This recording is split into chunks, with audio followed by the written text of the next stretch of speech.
مجھے نہایت افسوس سے کہنا پڑتا ہے یہ وہی بیانیہ ہے جس کی قیمت میں نے ایک گولی کی صورت میں ادا کی تھی۔ 2017 میں پی ٹی آئی کے لوگ اس کمیٹی کے اندر تھے، شفقت محمود صاحب اس کمیٹی کے اندر تھے۔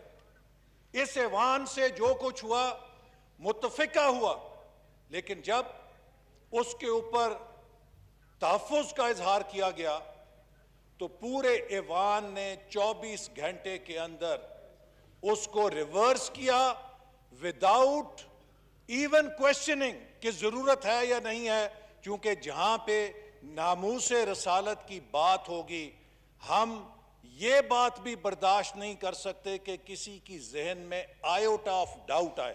اس ایوان نے کیا۔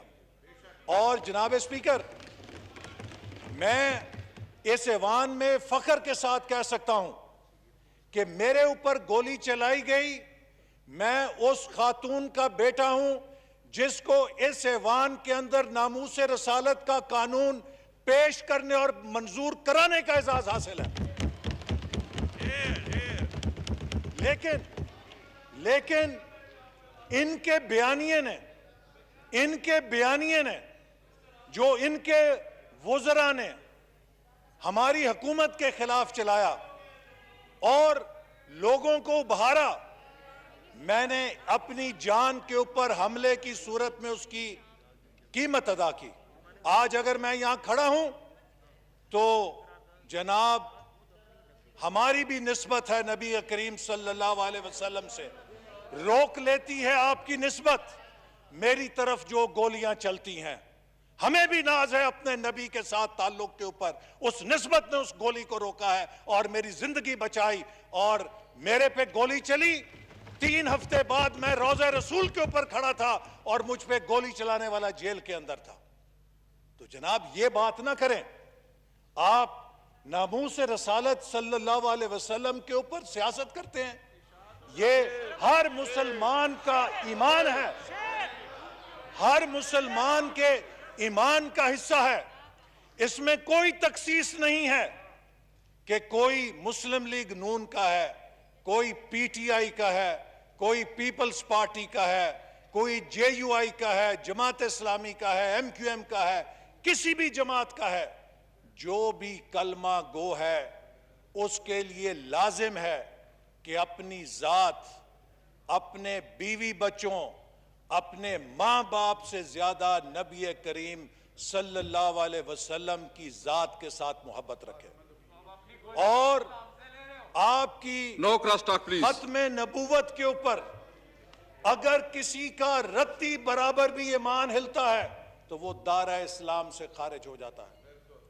یہ کسی کے پاس حق نہیں ہے کہ وہ کسی کے اسلام اور ایمان کے اوپر سرٹیفکیٹ جاری کرے۔ یہ جو رویے ہیں انہوں نے پاکستان کو اس حالات پہ پہنچایا ہے جب انہوں نے لوگوں کے جہنمی اور جنتی ہونے کے فیصلے اپنے ہاتھ میں لے لیے ہیں۔ تو جناب اسپیکر، میں جو بات کرنا چاہتا ہوں کہ آج ہم ایک نہایت حساس مسئلے پہ بحث کے لیے اکٹھے ہوئے ہیں۔ ہمیں یہ بتایا گیا تھا کہ جو ناموس رسالت صلی اللہ علیہ وسلم کے حوالے سے فرانس میں گستاخی ہوئی ہے اس کے اوپر ہم نے یہاں پر بحث کرنی ہے۔ تو جناب اسپیکر، میں امید رکھتا تھا کہ پاکستان کے اندر کسی پارلیمنٹیرین کے لیے، کسی مسلمان کے لیے اس سے اہم کوئی مسئلہ نہیں ہو سکتا جہاں ہمارے نبی کریم صلی اللہ علیہ وسلم کی ذات مبارک کے اوپر کوئی بات ہونی ہو۔ تو مجھے توقع تھی کہ وزیر اعظم اپنی کرسی پہ بیٹھے ہوتے اور آج یہ قرارداد وزیر اعظم کو پیش کرنی چاہیے تھی۔ نہ صرف یہ کہ وزیر اعظم نے اس قابل نہیں سمجھا اس موضوع کو، حکومت نے اس قابل نہیں سمجھا کہ کسی وزیر کے ذریعے اس کو پیش کراتے۔ یہاں پہ وزیر داخلہ موجود تھے، یہاں پہ وزیر مذہبی امور موجود ہیں، پوری حکومت کے وزراء کی لائن موجود ہے، لیکن کسی حکومتی وزیر نے اس قرارداد کو اون کرنے کی جرت کا مظاہرہ نہیں کیا۔ ایک پرائیویٹ ممبر سے پریزنٹ کرائی گئی ہے۔ پارلیمنٹیرین جانتے ہیں کہ پرائیویٹ ممبر بزنس کیا ہوتا ہے۔ Private member business naan official business ہوتا ہے۔ آج ایک شخص کا بزنس ہوتا ہے، ایک ممبر کا بزنس ہوتا ہے جو پیش کیا جاتا ہے۔ ایک طرف تو ہمیں وزیر صاحب نے یہ بتایا کہ یہ قرارداد حکومت نے جو معاہدہ کیا ہے اس کے روشنی میں پیش کی گئی ہے، تو اگر یہ قرارداد حکومت کے کسی معاہدے کی روشنی میں پیش کی گئی ہے تو جناب پھر یہ حکومت کے کسی وزیر کو پیش کرنی چاہیے تھی، اور اس قرارداد کے ساتھ وہ معاہدہ بھی اس ایوان کے سامنے پیش کیا جانا چاہیے تھا تاکہ تمام اراکین اس معاہدے کو اور اس قرارداد کے اوپر اپنا ذہن اپلائی کرتے اور اس کے بعد ایک ایسی قرارداد پیش کرتے جو 22 کروڑ عوام کی امنگوں کی ترجمان ہوتی۔ چونکہ میرا ایمان ہے کہ اس ایوان کے اندر جو بھی رکن ہے مسلمان ہے وہ ایک سے بڑھ کر ایک ختم نبوت اور ناموس رسالت کا سپاہی ہے، اس میں کوئی فرق نہیں ہے۔ کوئی یہ نہیں کہہ سکتا کہ میں بڑا ہوں اور تو دوسرا چھوٹا ہے۔ ہر مسلمان ایک سے بڑھ کے دوسرے سے زیادہ ناموس رسالت کے لیے کٹ مرنے کا جذبہ رکھتا ہے، تو لہٰذا اگر یہ کوئی حکومت نے معاہدہ کیا تھا تو وزیر اعظم کو یہاں پر آنا چاہیے تھا، because there can be no more important business than ناموس رسالت صلی اللہ علیہ وسلم۔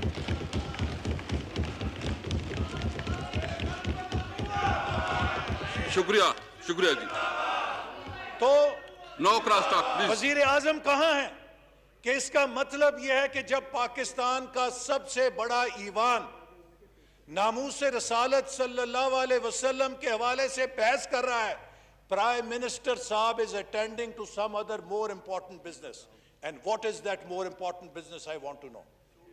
Because there cannot be any more important business than the matter in hand جو یہاں پہ نبی کریم صلی اللہ علیہ وسلم کی ذات اور ان کی حرمت اور ان کے ناموس کے حوالے سے جو مسئلہ زیر بحث ہے، اس سے زیادہ اہم مسئلہ کسی مسلمان کے لیے اور نہیں ہو سکتا۔ تو آج توقع یہ تھی کہ leader of the house prime minister خود اس بحث کا آغاز کریں گے۔ توقع یہ تھی کہ لیڈر آف ہاؤس اس ایوان کو اعتماد میں لیں گے کہ پچھلے چند ماہ اور خاص طور پہ پچھلے ایک ہفتے کے اندر جو واقعات ہوئے ہیں اس کے حوالے سے ان کی حکومت کا کیا موقف ہے۔ تھینک یو جی، تھینک یو۔ لیکن نہ وزیر صاحب، نہ وزیر اعظم صاحب آئے، نہ کسی وزیر میں یہ جرت ہوئی کہ وہ اس قرارداد کو پیش کرے۔ میرا آپ سے یہ مطالبہ ہے کہ آپ اس قرارداد کو آفیشل بزنس بنانے کے لیے حکومت کے وزیر داخلہ یا وزیر مذہبی امور سے کہیں کہ وہ پالیسی سٹیٹمنٹ دیں اور قرارداد پیش کریں۔ حکومت کی اونرشپ ہونی چاہیے۔ اور دوسری بات کہ جو معاہدے حکومت نے کیے ہیں وہ اس ایوان کے سامنے پیش کیے جائیں۔ تھینک یو جی۔ دیکھیے ایک بات بڑی اہم ہے، مختصر کر ابھی وزیر صاحب نے کہا کہ ہم نے جو معاہدہ کیا ہے اس میں تبدیلی نہیں ہو سکتی۔ تو جناب کیا آپ کا ایک تنظیم کے ساتھ جو معاہدہ ہے کیا وہ اس ایوان کو ہوسٹیج آپ بنا رہے ہیں؟ کیا وہ معاہدہ اس ایوان سے بالا تر ہے کہ آپ نے اگر ایک تنظیم کے ساتھ بات طے کر لی ہے تو وہ اس ایوان کے ساتھ بھی اوپر بالا تر ہے کہ اس کے اوپر بات نہیں ہو سکتی؟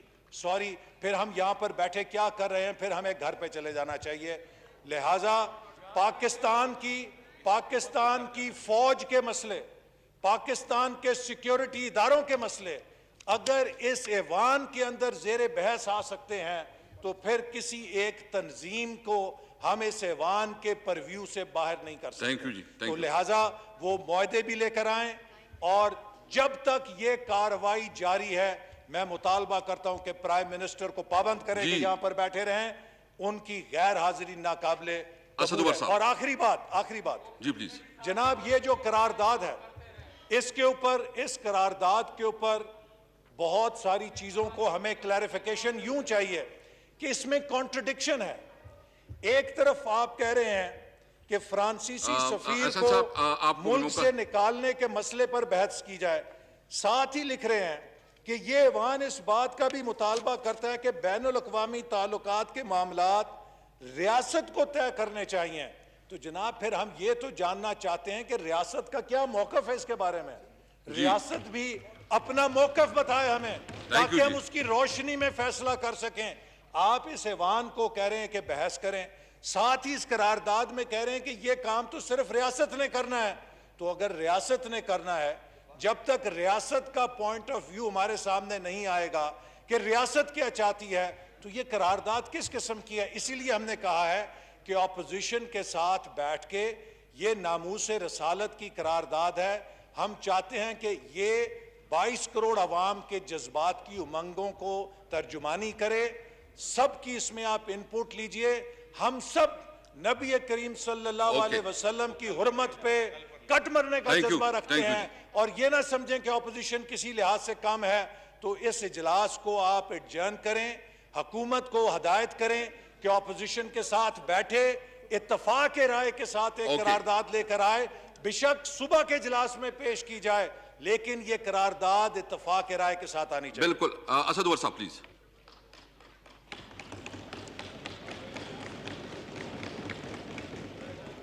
بسم اللہ الرحمن الرحیم. جی اسپیکر صاحب، میں شروع کروں گا جو بات احسن اقبال صاحب کر رہے تھے.